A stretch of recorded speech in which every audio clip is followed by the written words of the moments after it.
Tejo stood at the viewing window of the transport ship and watched the massive space station grow larger.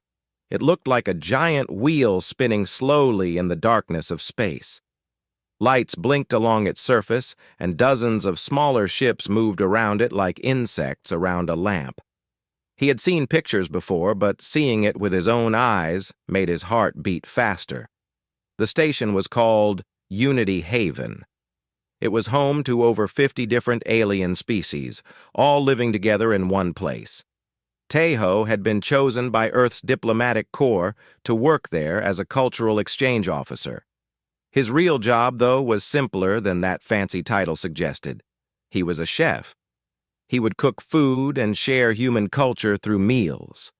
The transport ship docked with a soft thud. Tejo picked up his bags and followed the other passengers through the airlock. The moment he stepped into the station, he noticed something strange. There was no smell.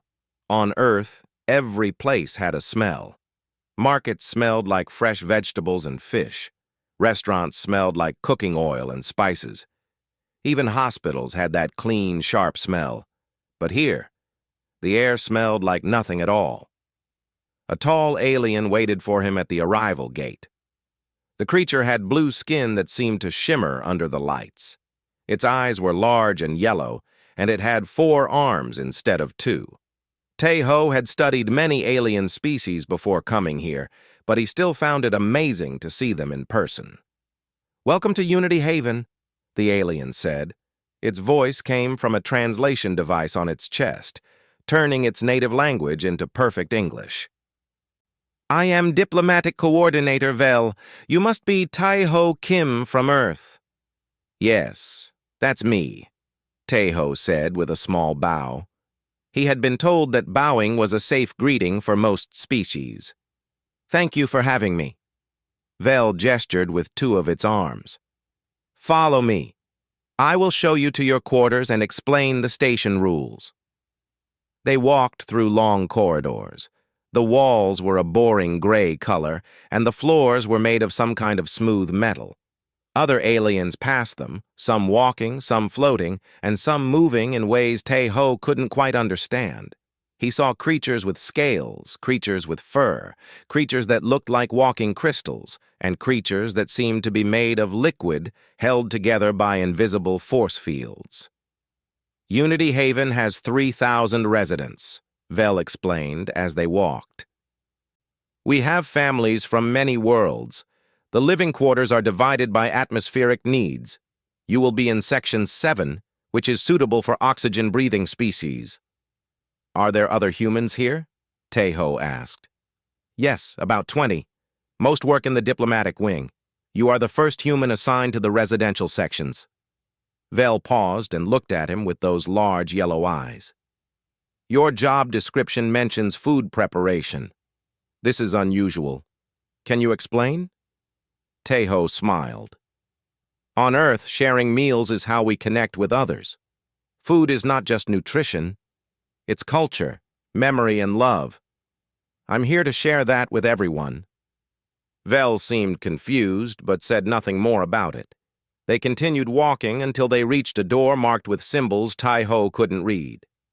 Vel touched a panel, and the door slid open. "These are your quarters," Vel said.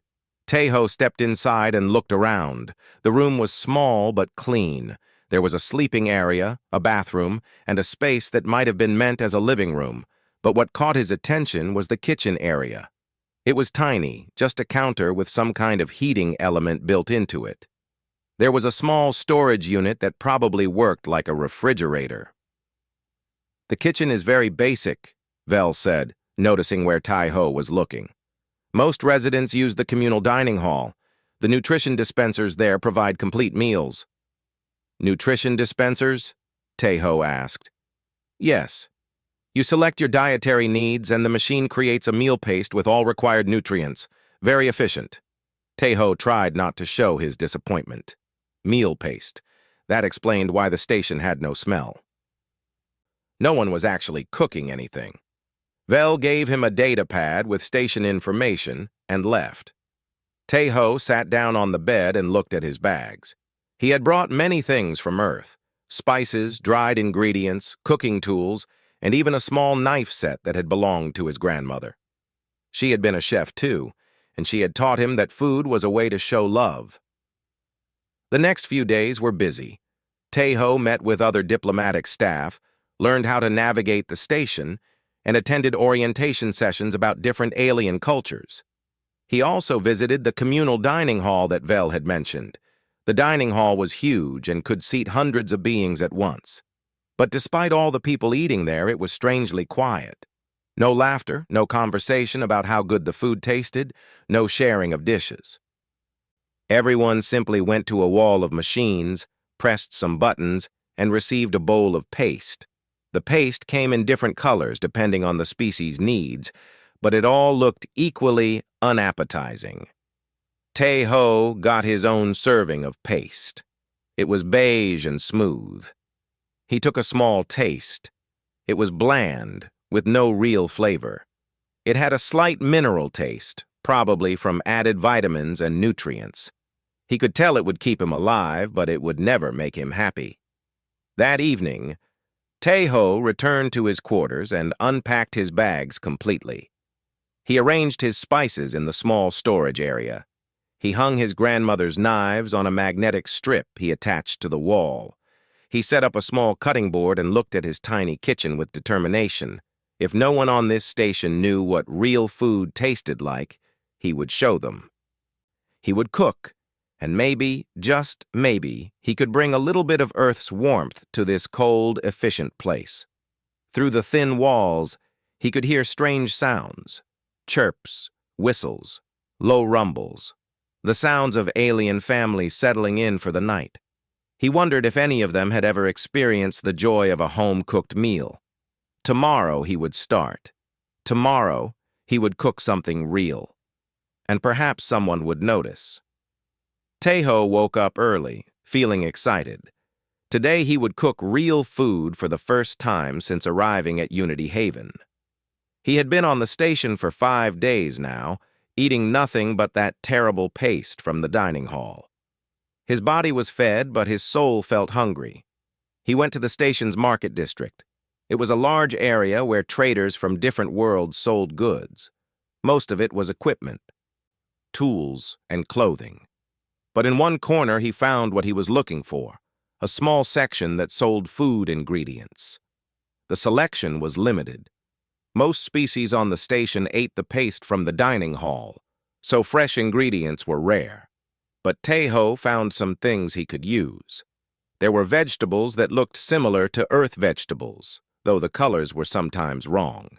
He found something like cabbage, but purple. There were root vegetables that reminded him of radishes, and most importantly, he found meat. The merchant was a short alien covered in brown fur. It had 6 eyes arranged in a circle around its head. "That meat is from farm animals," the merchant said through its translator. "Very expensive. Most people don't buy." "I'll take 2 kilos, Tejo said. The price made him wince. But he had saved his salary for this. "You actually cook?" the merchant asked, seeming surprised. "I thought everyone ate from the dispensers." "I'm from Earth," Tejo explained. "We cook." The merchant's 6 eyes all focused on him at once. "Interesting. I have heard of Earth food. Some traders say it smells intense." Tejo smiled. "That's the best part." He carried his purchases back to his quarters. The bags were heavy, and several aliens stared at him in the corridors. One creature that looked like a floating jellyfish drifted closer, its tentacles waving. "Are those food items?" it asked. "Yes, I'm going to cook dinner." "Cook? What is cook?" Tejo tried to explain, but the creature seemed confused and floated away. He realized that many species here might not even understand the concept of cooking. They had probably eaten paste their entire lives. Back in his quarters, Tejo laid out his ingredients on the small counter. He examined the meat carefully. It was similar to beef, but had a slightly different texture. The color was right, and it smelled fresh. It would work. He decided to make bulgogi, a Korean dish of marinated meat. It was one of his grandmother's specialties. She used to make it for family gatherings, and the smell would fill the entire house. Everyone would gather in the kitchen, drawn by the aroma. First, he needed to prepare the marinade. He mixed soy sauce that he had brought from Earth with a little sugar, garlic powder, and sesame oil. He had real garlic cloves, too, and he minced them finely, enjoying the familiar sharp smell. He added ginger, black pepper, and a touch of rice wine. The smell of the marinade alone made his stomach growl. He sliced the meat into thin strips and mixed them with the marinade. The meat needed to sit for at least 30 minutes to absorb all the flavors. While he waited, he prepared the vegetables. He sliced the purple cabbage thinly and made a simple salad.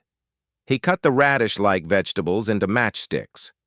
The small kitchen had only one heating element, and it took a while to figure out how it worked. The controls were marked in alien symbols, but after some trial and error, he got it hot enough. He placed a pan on it and added a little oil. When the oil started to shimmer, he added the marinated meat. The moment the meat touched the hot pan, there was a loud sizzle. The sound was beautiful. And then came the smell. The aroma of caramelizing meat, sweet soy sauce, toasted sesame, and garlic filled the small kitchen. It was rich and savory and complex. Taeho stirred the meat, watching it brown and cook. The edges got slightly crispy while the inside stayed tender. The sugar in the marinade caramelized, creating a beautiful glaze. He was so focused on cooking that he didn't notice the changes happening outside his quarters at first. But as he continued to stir and cook, he started to hear strange sounds in the corridor. Sniffing sounds, curious chirps, soft scratching at doors. Taeho turned down the heat and let the meat finish cooking. The smell had grown even stronger, spreading through the ventilation system. He had noticed before that the station's air system was very efficient, designed to distribute clean air to all quarters. Now that same system was carrying the smell of his cooking throughout Section 7. There was a soft sound at his door. Not a knock, but more like something bumping against it gently. Taeho wiped his hands and went to check. He pressed the button to open the door. Standing in the corridor was the smallest alien he had ever seen. It barely reached his knee. The creature had soft green fur and large, round eyes that were almost too big for its head. It had 4 little legs and a tail that swished back and forth. It looked up at Taeho and made a soft, questioning chirp. "Hello there," Taeho said gently. "Are you lost?" The little creature took a step forward, its nose twitching. It was clearly following the smell of the food. Behind it, Taeho could see other small aliens peeking around the corner of the corridor. There were 5 or 6 of them, all different species. All cubs, he realized. These were children. One cub looked like a tiny version of the blue-skinned aliens like Vel. Another was covered in purple scales. One seemed to be made of something like soft clay that changed shape slightly as it moved. They were all staring at his open door with wide, curious eyes. The green, furry cub at his door chirped again, more insistently this time. It was clear what it wanted. It wanted to know what that amazing smell was. Taeho smiled. He had read in his orientation materials that the residential sections housed many families. These cubs lived here with their parents. They had probably never smelled anything like his cooking before. Their entire lives had been bland paste from machines. "Want to try some?" he asked.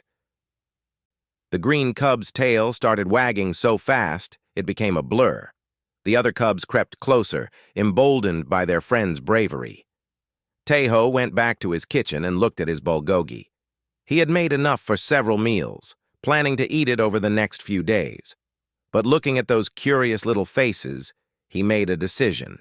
He took a small plate and put a tiny amount of cooled meat on it. He cut it into very small pieces, suitable for little mouths. He didn't know if it was safe for all species to eat, but the meat was a common station food item. so it should be fine. He brought the plate to the door and knelt down to the cub's level. "This is bulgogi," he said. "It's food from my world. Would you like to try?" The green cub stepped forward first. It sniffed the meat carefully, its little nose working overtime. Then, very delicately, it took a small piece in its mouth. Tejo watched as the cub's eyes went wide. Its whole body seemed to freeze for a moment. Then it made a sound, a sort of happy squeal, and its tail wagged even harder than before. The other cubs surged forward, all wanting to try. Tejo laughed and held up his hand. "Wait, wait! One at a time. There's enough for everyone." He gave each cub a small piece. Each one had the same reaction: surprise, wonder, and pure joy. They had never tasted anything like this. To them, this was magic. The next evening, Tejo decided to cook again. Word had apparently spread among the cubs, because this time, when the cooking smells started to fill the corridor, he heard many more little feet approaching his door. He opened it to find 12 cubs waiting outside. The green furry one from yesterday was at the front, and it chirped happily when it saw him. Behind it were cubs of all different species, sizes, and colors. Some he recognized from before, others were new. "You all came back," Tejo said with a smile. "Did you like the food that much?" The cubs all made sounds of agreement. Some nodded, some chirped, some made clicking noises. Each species communicated differently, but their meaning was clear. Yes, they loved it, and they wanted more. But there was something different about them today. They weren't pushing forward or crowding around. Instead, they were standing in a neat line. The green cub was first, then a purple-scaled cub, then the clay-like one, and so on. They had organized themselves. Tejo was surprised and touched. Did you form a line on your own?" The green cub nodded seriously. It pointed at itself, then at the door, then made a gesture that seemed to mean waiting turn. "That's very polite of you," Tejo said.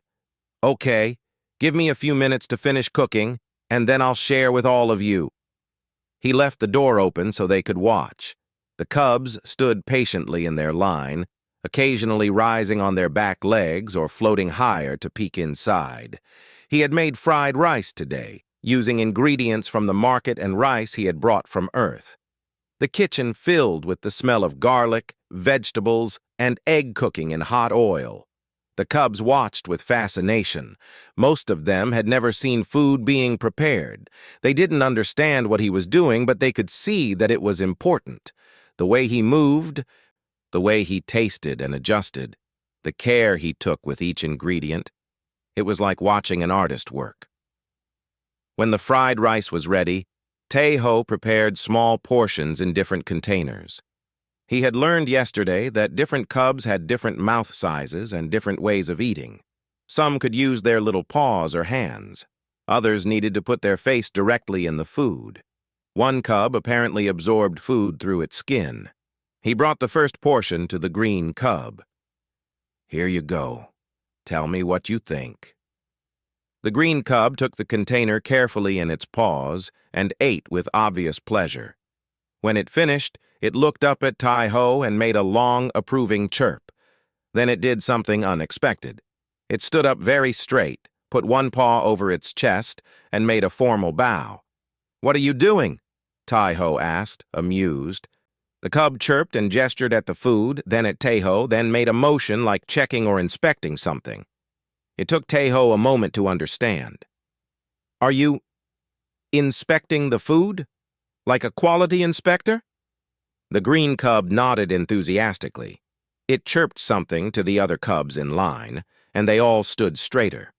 The purple-scaled cub stepped forward next, and the green one moved to the side but didn't leave.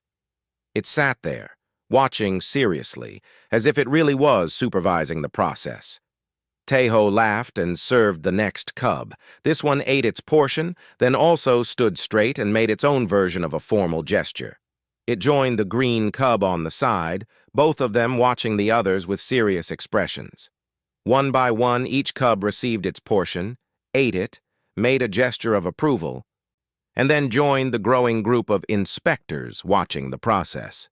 By the end, all 12 cubs were sitting in a neat row, looking very official and important.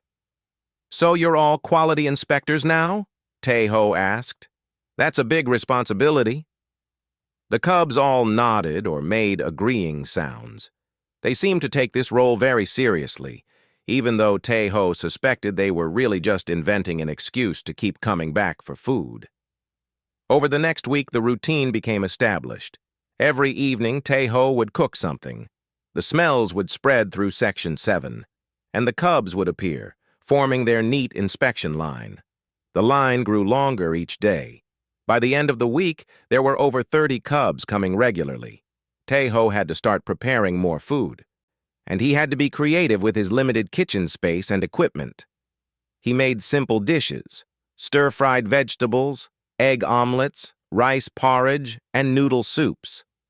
Nothing too complicated, but everything was made with care and proper seasoning. The cubs became more organized, too. The green cub, who Tae-ho had started calling Chorok because of its green color, seemed to be the leader. Chorok would arrive first and make sure all the other cubs formed a proper line. If a cub tried to cut in line or push forward, Chorok would make a scolding chirp, and the others would settle down. They developed a whole inspection ritual. Each cub would receive its portion, eat it carefully, and then give some kind of formal approval gesture. Some bowed, some saluted, some did little dances.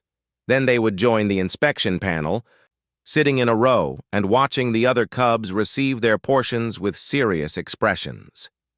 Tae-ho found it adorable. He started playing along, presenting each portion with formal gestures of his own. He would describe what he had made and explain the ingredients. The cubs couldn't understand most of his words through the translators. The devices were designed for adult language, not children's communication, but they seemed to understand his tone and gestures. One evening, he made kimchi fried rice. It was a bit spicier than his usual dishes, and he wasn't sure if the cubs could handle it. He gave extra small portions and watched carefully. Chorok tasted first. The cub's eyes watered slightly from the spice, but then it made an excited chirp and ate faster. Apparently, it liked the heat. Most of the other cubs had similar reactions. A few couldn't handle the spice and politely declined, but the majority loved it. After that, some cubs started making requests. They couldn't speak clearly, but they would bring items from their quarters. One cub brought a sweet fruit from its home world and offered it to Tae-ho. The cub made gestures suggesting that Tae-ho should cook with it. Tae-ho took the fruit and examined it. It was orange and smelled citrusy. He decided to make a fruit stir-fry, something sweet and tangy. The cubs loved it. Another cub brought a spice its parent had in storage. Tae-ho used it in a soup. Yet another brought a strange vegetable that turned out to be delicious when properly prepared. The cubs were learning to share their own cultures through food, just as Tae-ho was sharing his. They were becoming little ambassadors, bringing the best of their worlds to be transformed in Tae-ho's tiny kitchen. The inspection line became a nightly event.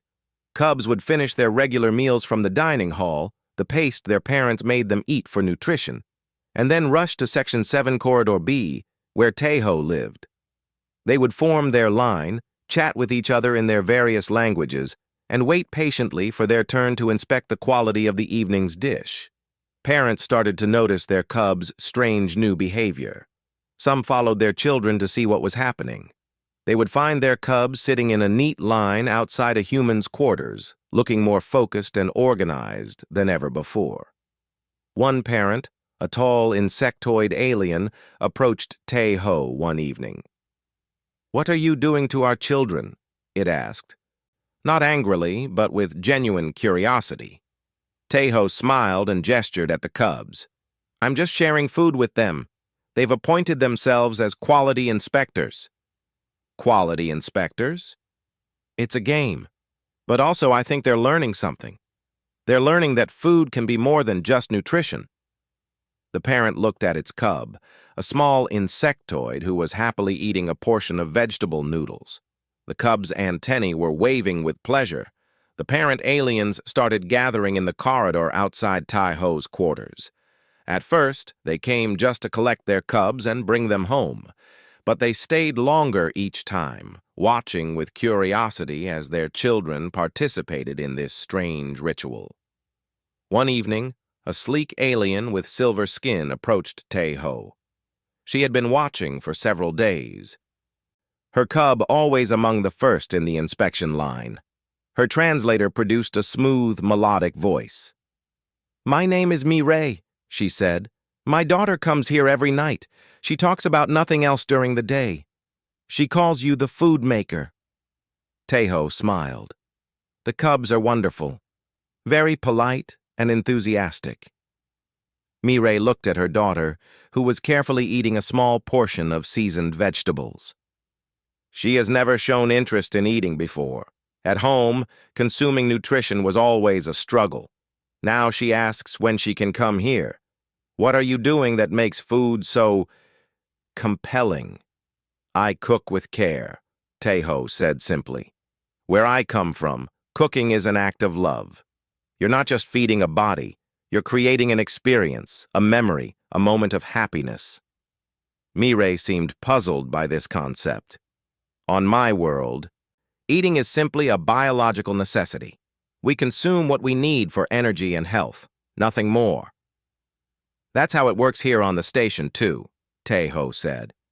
"The nutrition paste is efficient, but efficiency isn't everything. Sometimes what feeds the body isn't enough. You need something that feeds the spirit, too." More parents began to linger.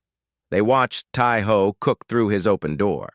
They saw how he carefully selected ingredients, how he tasted and adjusted seasonings, how he presented even a small portion of food with care. Most of them had never seen anyone prepare food this way. One father, a large being covered in thick fur, spoke up. "My son refuses his regular nutrition now. He says it tastes like disappointment after eating your food. Is this harmful?" Tai-Ho felt a pang of concern. He hadn't meant to cause problems. "I'm sorry, I don't want to disrupt their regular eating habits. The paste is nutritionally complete. What I make is just a supplement, a small treat." "I am not complaining," the father said quickly. "I am curious. Tonight, while preparing his nutrition, I noticed my son was sad. When I asked why, he said he wished all food could be happy food like yours. I did not understand what happy food means." Tai-Ho thought about how to explain. "When food is made with care, when it has flavor and aroma and texture, it makes you feel happy, not just full, but satisfied in a deeper way. That's what he means by happy food." The father looked at his cub, who was now part of the inspector panel, sitting with serious dignity. "Can you teach me to make happy food?" Before Tai-Ho could answer, other parents stepped forward. "I want to learn too," Mireille said. "If this is important to my daughter, I should understand it." More voices joined in. Soon, a dozen parents were crowding around, all asking questions about cooking, about ingredients, about how to make happy food for their families. Tai-Ho felt overwhelmed, but also excited. This was exactly what he had hoped for, sharing Earth's food culture with others. But his kitchen was tiny. He couldn't possibly teach this many beings at once. Then he heard a familiar voice. "Need some help?" He turned to see Hye-Jin walking down the corridor.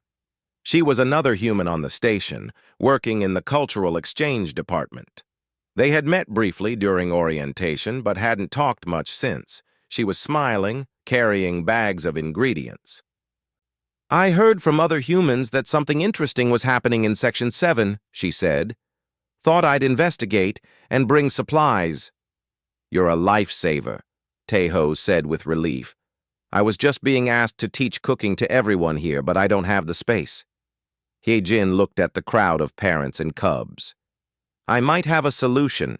There's a large community room in Section 7 that's rarely used. We could request permission to use it for cooking lessons."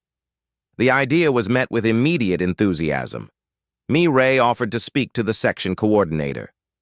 Another parent who worked in station maintenance said he could help set up cooking equipment. Everyone wanted to contribute. Within 3 days, the community room had been transformed. Several heating elements were installed. Tables were set up for food preparation. Storage units were brought in for ingredients. The room, which had been empty and lifeless before, now looked like a proper teaching kitchen. Taeho and Hyejin planned the first lesson together. They decided to keep it simple: fried rice with vegetables. It was easy to make, hard to mess up, and could be adjusted for different dietary needs. 20 parents showed up for the first class. Their cubs came too, sitting in a row at the side of the room, the inspection panel, ready to judge the results of their parents' efforts. Taeho stood at the front and demonstrated each step. "First, you heat the oil. You'll know it's ready when it looks like it's shimmering, almost dancing in the pan. Then you add the aromatics. These are ingredients that smell good when cooked, like garlic and onions." He showed them how to chop vegetables, how to beat eggs, how to season properly. The parents watched with intense focus. Many of them had never held a knife before, never cracked an egg, never stirred food in a hot pan. Hyejin walked among them, helping those who struggled. She showed a nervous parent how to hold the spatula correctly. She helped another adjust the heat when the food started to burn. She encouraged them when they made mistakes. The room filled with sounds and smells that had never existed there before. The sizzle of vegetables hitting hot oil, the aroma of garlic browning, the gentle scrape of spatulas against pans. And underneath it all, the murmur of conversation and occasional laughter as parents discovered the joy of cooking together. The cubs watched with pride as their parents cooked. When it was time to taste the results, the cubs performed their inspection duties with extra care. Each parent presented their fried rice to their own cub first, nervous about the judgment. Cho-Rock's parent, a being that looked like a large blue seal, presented its dish with trembling flippers. Cho-Rock tasted it carefully. For a long moment, the cub was silent. Then it made the loudest, happiest chirp Tai-Ho had ever heard, and threw itself at its parent in what was clearly a hug. The parent looked shocked, then pleased, then so happy it seemed about to cry. Similar scenes played out across the room. Cubs approved their parents' cooking with enthusiasm. Parents realized they had created something that made their children truly happy. It was more than just a successful cooking lesson, it was families connecting in a new way. After that first class, more parents wanted to join. Word spread beyond Section 7. Parents from other sections asked if they could attend.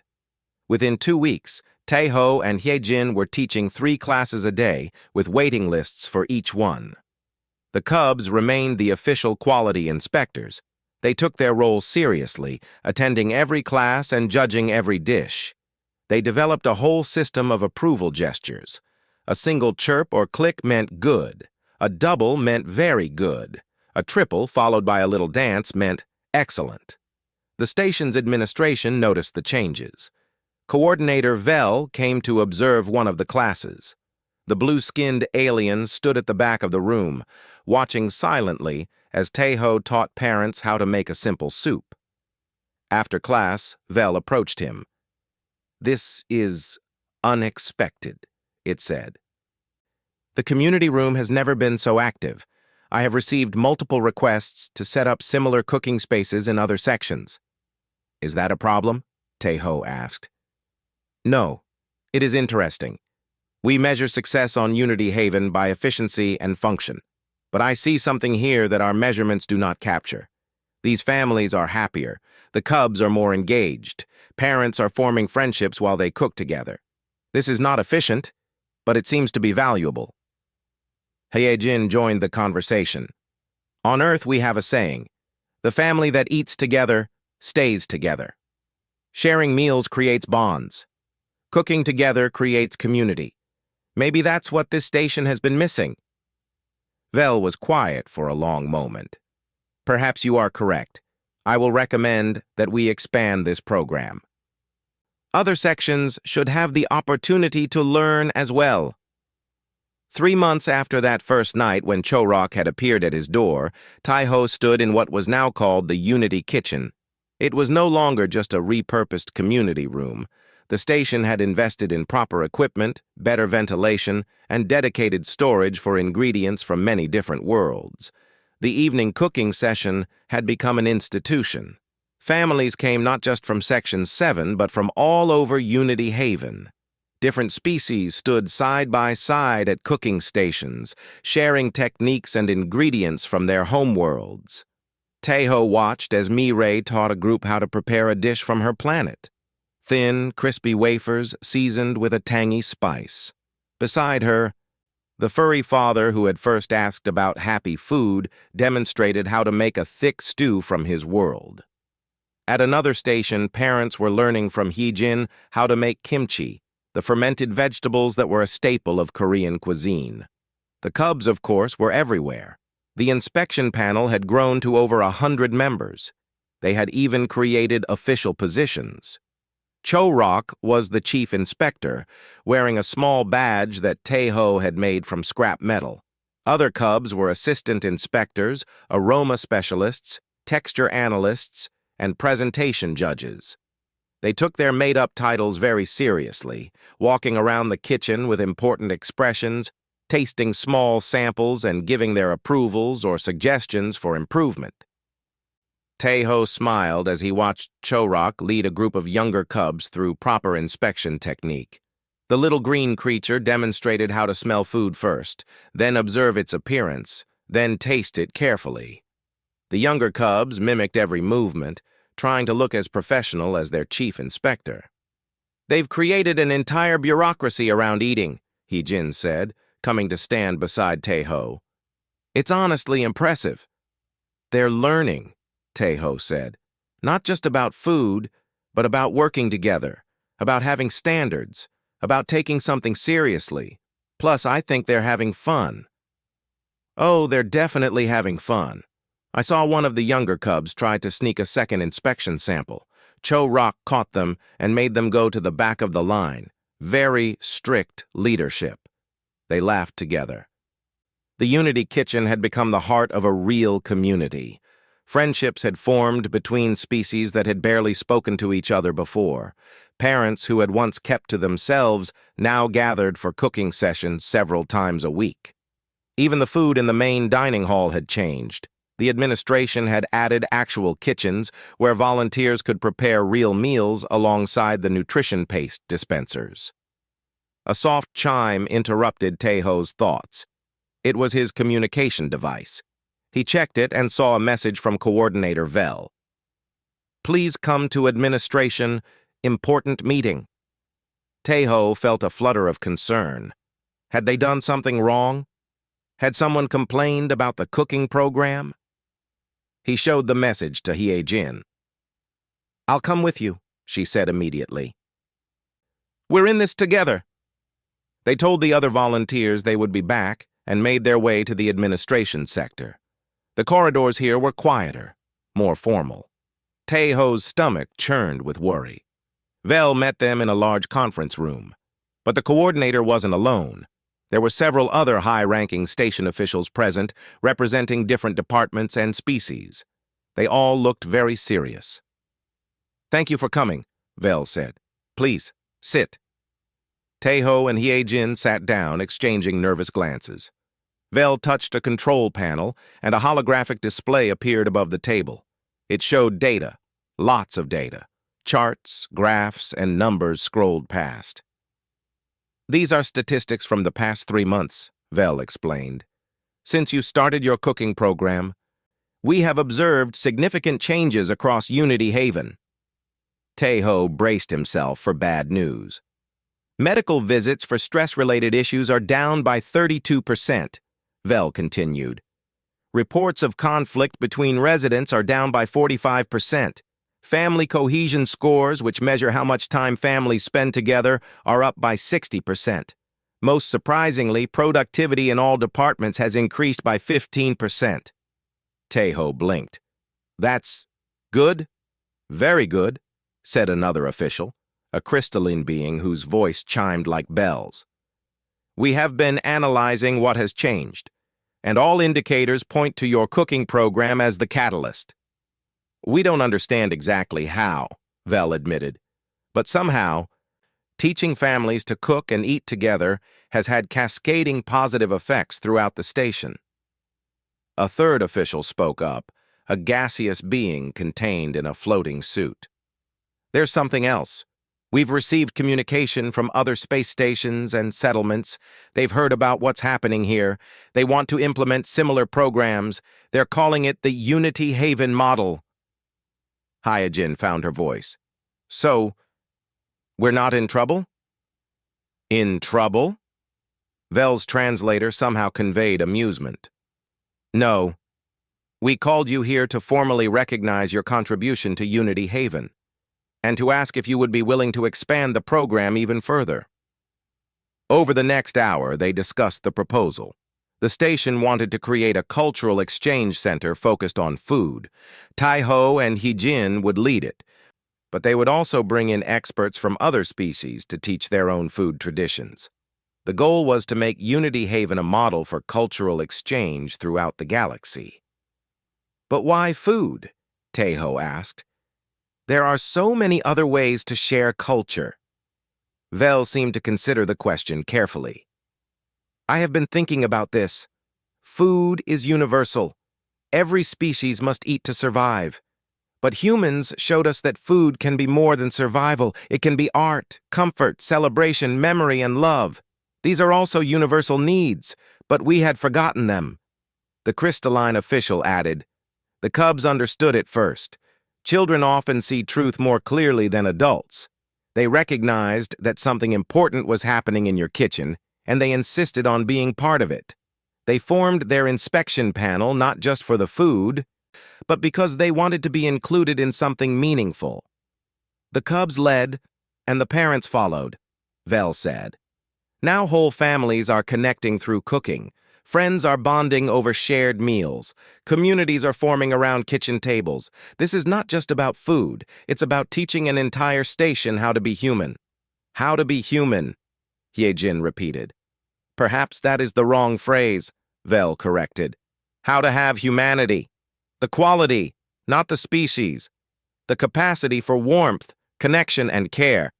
These are things humans seem to understand naturally, and now you are teaching them to us. Taeho felt his throat tighten with emotion. This was so much more than he had ever expected. He had just wanted to cook real food, to share something of Earth with this cold, efficient station. He hadn't imagined it would grow into something so large. We'll do it, he said. We'll expand the program. Excellent, Vel said.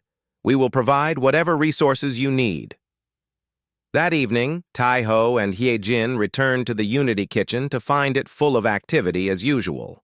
Word had somehow already spread about the administration's approval and support. Parents were celebrating by trying out new recipes. The cubs were running around with extra energy, excited by their parents' happiness. Chorok approached Taeho and chirped urgently. The cub gestured at all the activity, then at Taeho, then made a motion like writing or recording something. You think we should document this? Taeho asked. Chorok nodded firmly. The cub had learned some of Taeho's language over the past months and could understand more than it could say. It chirped something else and pointed at the other cubs. You want the inspection panel's history to be recorded too? Another nod. Chorok was very serious about this. The cubs seemed to understand that something important was happening, something worth remembering. You're right, Taeho said. This story should be told. How a human started making dinner, and cubs formed a line as quality inspectors, and how that simple thing changed an entire space station. That night, after everyone had gone home, Taeho sat in his original small quarters and began to write. He documented everything, From that first night when Chorok had appeared at his door, to the formation of the inspection line, to the growth of the cooking classes, to the community that had formed around shared meals. He wrote about what he had learned, too. That food was more than nutrition, that cooking was more than a skill, that a simple act of sharing a meal could bridge the vastness of space and the differences between species, that comfort and connection were universal needs, and that sometimes the smallest gestures, like offering a taste of bulgogi to a curious cub, could start a revolution of kindness.